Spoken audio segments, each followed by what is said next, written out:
Ashama harka fuunee daawwattootaa fi hordoftoota AGM akkam jirtan nageenyi rabbi guddaan bakkuma isin jirtanitti isinirraa haa jiraatu jecha AGM irraa odeeffannoo guyyaa irraa qabadhee isiniif dhiyaadheetii jira. Odeeffannoo kana kan gama keessan dhiyeessu an obboleessa keessan Tulchaa Hussein Maddaati.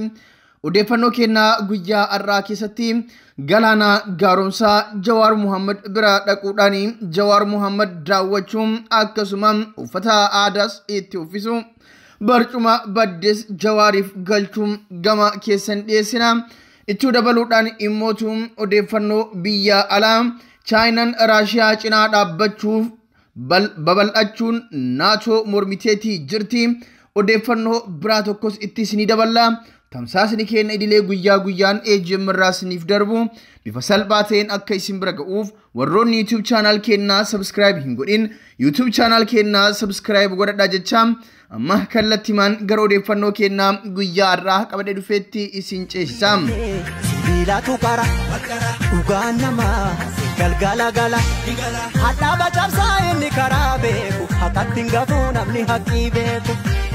Fangaanus naan biyyite kache ekaarifnaan naadatti dawween eenyutu naa Jawaar Muhammad erga mana hidhaa irraa bahee amma bubbuleetii jira. Erga Jawaar Muhammad mana hidhaatii bahee namooti hundi Jawaariin dhaqanii dubbisuudhaaf hawwanillee carraa Jawaar argachuu namooti argatan nama hagoodha. Namoota carraa san argatan keessaa Galaanaan nama tokkodha. Galaanan guyyaa kaleessaa Jawaar Muhammad bira dhaquudhaan daawwannaa Jawaar Muhammadiif taasise. Jawaar Muhammad ergaa mana hidhaatii ba'ee namoota jajjabaa nama dhugaan jaalatu nama dhugaan amanu malee akka duraanii namnummaan hundi akka dhaqee isa daawwatu hin hayyamne. Galaana Gaaromsaa namoota hayyama argatanii Jawaar daawwachuuf milkaa'an keessaa nama tokkodha. Galaanan Jawaar bira yeroo dhaqutti uffata aadaam bullukkoo qabatee dhaqee ufiifis uffatee isattis uffisee akkasitti qalbii warra isa jaalatu gammachiisuudhaan warra Jawaariin jibbutti mootu bowwomataa ta'eetii jira. Jawaar Muhammad Galaana Gaaromsaa wajjin uffata bullukkoo aadaa kana uffatanii yeroo isaan taa'anii kan isaan duubaa mul'atu kursi Galaana Gaaromsaa yeroo darbee kilipii isaatirratti birraa wal agarra jedhee kilipii sirbee irratti kursi duwwaa teetudha. Barcumni duwwaa teetu suni tan eenyu akka taate eenyullee akka beeku kan hin beekamne yoo ta'u namooti hedduun teessoon suni abbaa hin qabdu biltsiginnaan teessoo saniif hin madaaltu. Kanaaf teessoon sun abbaa dhabdee jirti jechuudhaan Galaanaan sirbeera jechuudhaan yaada sirba sanitti kennaa turan. Galaanan waa'ee sirba sanii waan inni dubbate hin jiru. Miidiyaa irratti illee bahee sirbichi maaliif akka sirbame wanni inni ibsee hin jiru.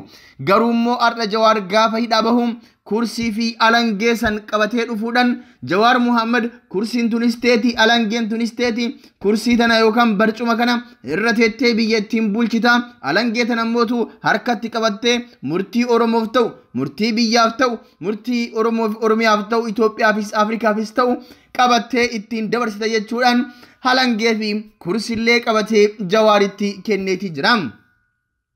Akkuma suuraa irratti argitanitti kursii tanaa fi alangee tanas fannoo hulaa mana isaanii irratti fannisuudhaan isaan immoo kursii dura taa'uudhaan suuraa ittiin kaaniitii jiru.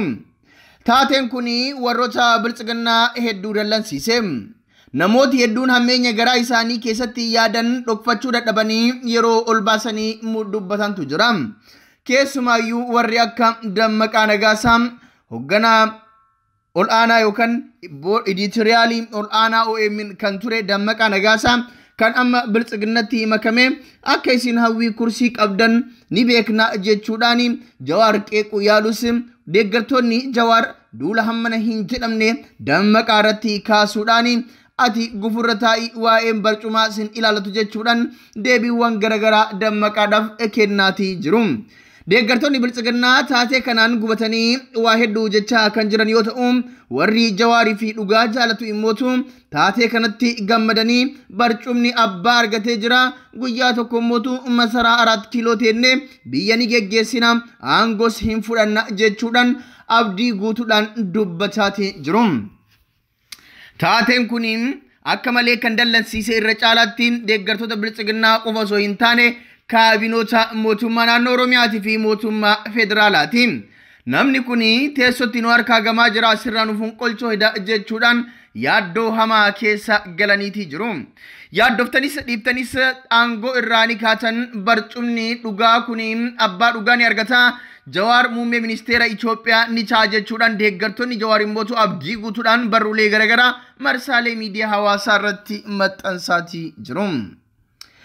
Odeeffannoo kennaa itti aanuun Chaayinaan Raashiyaa cinaa dhaabbachuun babal'achuu neetoo mormite.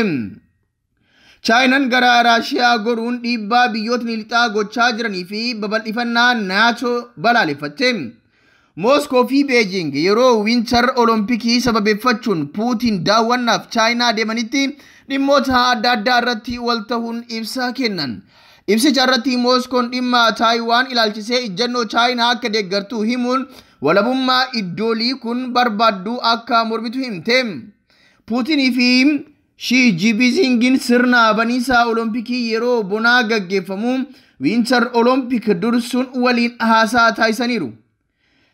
Kireemeliin haasaa gaggeessitoota lameen waliin godhan ho'aa fi bu'aa qabeessa jette. Biyyootni lamaan ibsa dheeraa baasan keessatti neetoo ilaalcha waraanaa ololaa facaasuun himatan. Waa'ee waliigaltee nageenya AUKUS kan USA, UK fi Awustiraaliyaa gidduutti mallattaa'enis akka malee yaaddoo qabaachuu himan. Akka waliigaltee AUKUS bara darbee ibsame kanatti nageenya naannoo Eeshiyaa Paasifik cimsu Awustiraaliyaan humna waraana galaanarraa niwukileeraan gabbatee ijaaruuf walii galan. Kana gidduutti Raashiyaan ammoo imaammata Chaayinaa tokkittii jedhu akka deeggartu himte.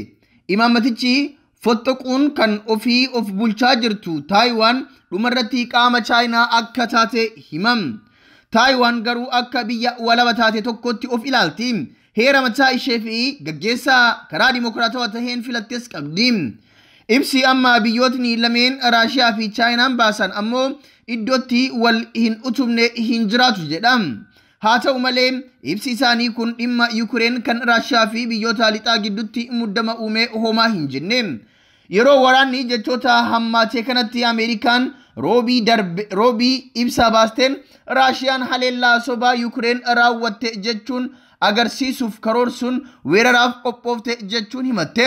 Moskoon ammoo viidiyoo sukkanneessaa Yukureen haleellaa daangaa Raashiyaa keessatti yookaan uummata afaan Raashiyaa dubbatan baha Yukureen irratti raawwatte jette agarsiisuuf jetti.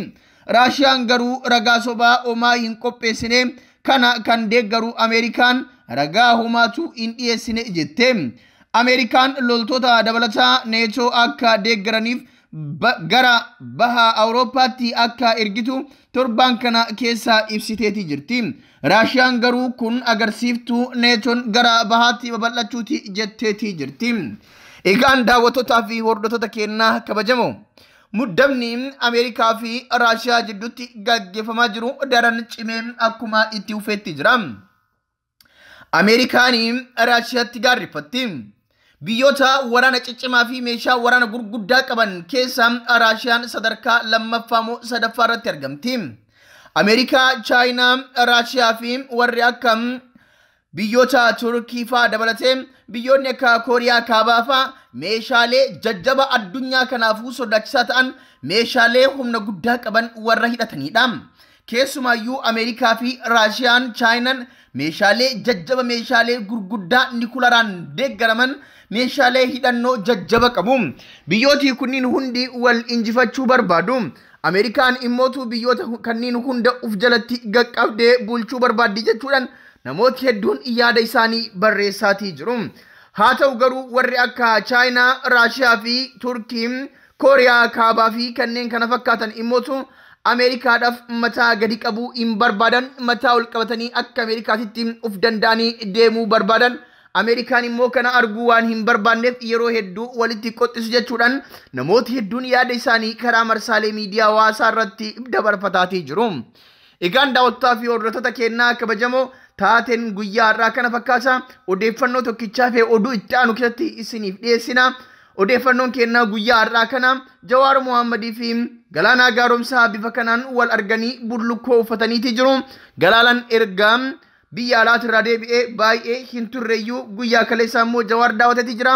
Odeeffannoon kennaa kanaan golamaa odeessaa biraatiin deebinee hanga wal agarutti nagaan nuuf tura.